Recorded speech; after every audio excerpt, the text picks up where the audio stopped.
Hello everyone. Moving on to the second part of Nelson Mandela. We won't waste any time and we'll quickly start with the second part of it. I hope you have seen the first part, read the chapter also till there, and now let us continue. So yesterday we were talking about the inauguration, the oath, inauguration of the oath taking ceremony, that is the swearing in ceremony of Nelson Mandela as the first democratic president of South Africa, right? And I told you that many international dignitaries had come from different countries, and he refers to them as colored people, and he thanks them for being there to be the witness of such a great event, for the great event for South Africa also and for the whole world also. And he talks about the victory of peace, justice and human dignity. He talks about that. He also promises his people that he will work for the welfare. He takes the pledge that he will work for the well-being of the people, welfare of the people, and he says that he will liberate all the people. The restrictions that they had, they were in such great, they were oppressed and they were in bondage. He will remove all the bondages, all the deprivations, and they will live a normal life, do whatever they want to do, move wherever they want to move, study whatever, read whatever, dine wherever, and marry the person whosoever they want to. They were all restricted from all this, and even he talks about giving them political liberty, the political freedom which was not, they were deprived of that. Then we yesterday we had seen that, talked about the the spectacular display of the aeroplanes and all, and after that he recalls few things. He recalls the past. He says that in the first decade of the 20th century, 20th century is what? 20th century is 1900 and all. So first decade is from 1900 to 1910.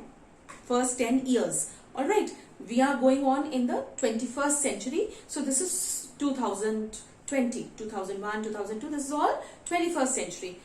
It's referred to after one whole set of 100 years, 1 century gets over. So in the beginning, first decade of the 20th century, he says that there was, then started this, racial discrimination of apartheid.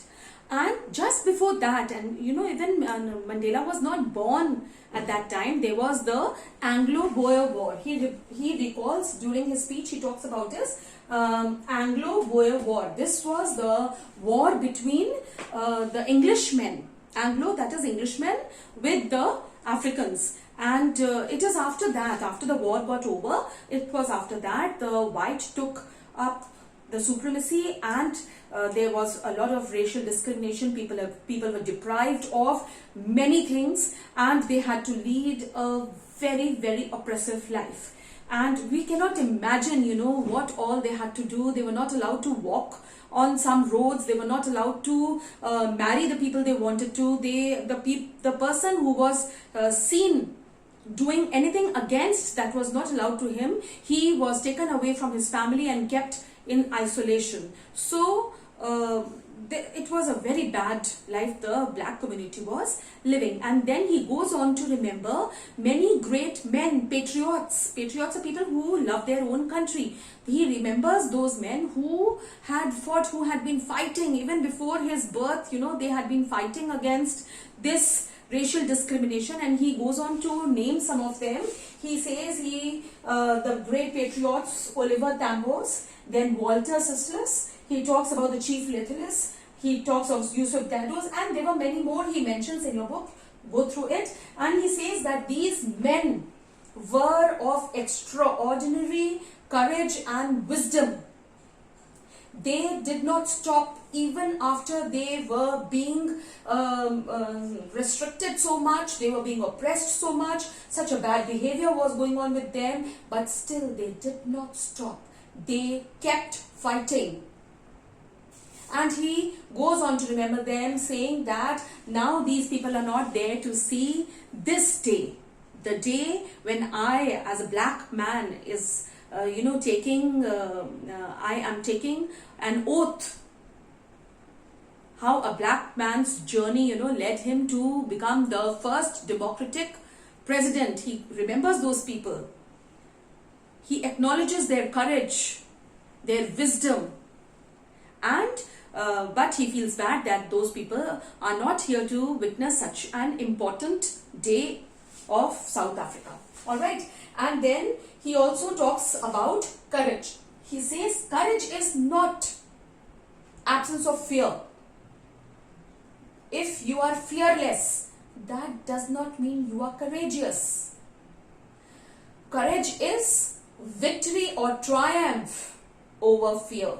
So, if you are being oppressed, that does not mean you will be full of fear. Have victory on it. Fight for what is right. And that is what Mandela did. And so, the white men found him guilty and he was imprisoned for 27 years of his life. Then further in his speech, he goes on to talk about his prison. He recalls that when he was in prison and some of his comrades, there were other people also who were along with him, and they sometimes, they used to feel very bad that how now in prison they are going to do what they are going to do. But there were some guards, humanity never dies. He says there were some white guards there who had the glimmer of humanity, the glimpse of humanity in their eyes, which encouraged them, reassured them that humanity is still there and they have to continue fighting for what is right. They have to fight for the rights of the black people. So there are, some people, even after, the white people, there were people who knew that this is wrong that we all are doing with the blacks. But because of the higher authorities, they did what they were told to, what they were commanded to. But he talks about these guards and he says that it is because of them, the glimmer in their eyes, the glimpse of humanity that he used to see in the eyes of some guards, he and his comrades got encouragement, reassurance that there is humanity is still alive and they have to fight for what is right. And so that helped him to move further. And then he talks about a man and his twin obligations. He says that every man has got double obligations. One is towards his country and community and the other is towards his family. Family, he is a son, the person is a son, he is the brother, he is the grandchild of someone, he is the husband of someone, right? So he has his duties towards these people. And the second, just parallel to it, is the community, the country. Alright, he talks about them. And he says that there are times when a person is, working, running behind the rights of community and country. And so sometimes there are times when he is not able to give proper time to his own family. And that happened in Mandela's life and he regrets that. But it is not regret. He says that I was not able to do so because I wanted to fight for my community. That was more important to come out of this oppression. Alright, so he mentions, he remembers everything, he recalls everything, and then he talks about, he says that man, when he is born, he is a child. And all children are born free. And so was he. He remembers, in his, this autobiography is written that he remembers playing in the, open fields of just near his mother's hut. And he remembers the clear stream where he used to go swimming and enjoy life. He remembers sitting on the back of the bulls that move so slowly and going here and there on them. He remembers all that. He says that children are born free. It is only later on when he grew up, he realized the restrictions that were being put on him. He says that when I grew up and I came to know that I could not go to this place, that place, I could not marry the choice of the girl of my choice, I could not do this, I could not do that, I could not read this, I could not read that. It was then he realized that there were so many restrictions, and that created a fire in him to fight against oppression. In the beginning, he did not know the truth. He did not know this. He realized when he grew up, and it was then he got the realization, and then in a very law-abiding manner, he started revolting and protesting, and then he was regarded as a rebel. And though he did not break any laws, but still he was regarded as a rebel because he was speaking against the white community, and they would not have it. So they said, if a person is found guilty fighting against the white supremacy, then that person will be taken away from the family. And so was he. He was there in jail for 27 years.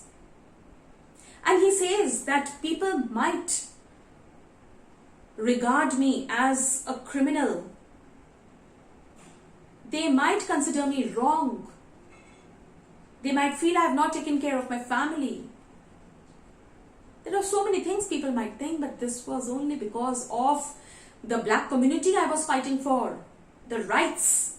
I did not want my people to be restricted from anything. Why there were so many restrictions? It was really bad, you know. If you get on to read the life of black people at that time, you will, you know, be in tears. It was really, really very, very sad. And then after that, he goes on to talks at the end, he goes on to talks about oppressor and oppressed. He says there is one oppressor and the other is oppressed. Who is oppressor? The person who is oppressing the other community. That is, oppressor is the white community and oppressed are the blacks. So he says that even the oppressor, see, they were under restrictions, they were not free. They were enslaved, they were not able to get good jobs, they were working like slaves, they were beaten, they were not allowed to walk on few roads, they were not allowed to go to the schools they wanted to, their restrictions, they were basic amenities were not there near their house, and in the schools which they went to, they were not allowed to dine in all the restaurants, it was only where the black people could go, and there were many things. But he talks about they had restrictions, but he says that the oppressor is also not free. Oppressor, he refers to the white community. He says if that person is oppressing someone, that means he has a lot of hatred. He has narrow-mindedness. And so he too is under bondage. He has all this in himself. So that person is also not free. And if you have to be free, if any one of us, we have to love each other, we have to love the community. So for this, he fought, became victorious, and became the first president, the first democratic president of South Africa. And this indeed is a great historic moment which can never be forgotten. So this was the chapter, and I'm sure you are going to read the whole lesson thoroughly. Any problem you come through, please put it in my comment section. I have even mentioned, I have given an email address over there. You can even write your questions there. I'll definitely answer each one of them. And please go through both the videos for proper understanding. And yes, some of you have still not subscribed my channel. Please do it now. And do take good care of yourself. Thank you so much.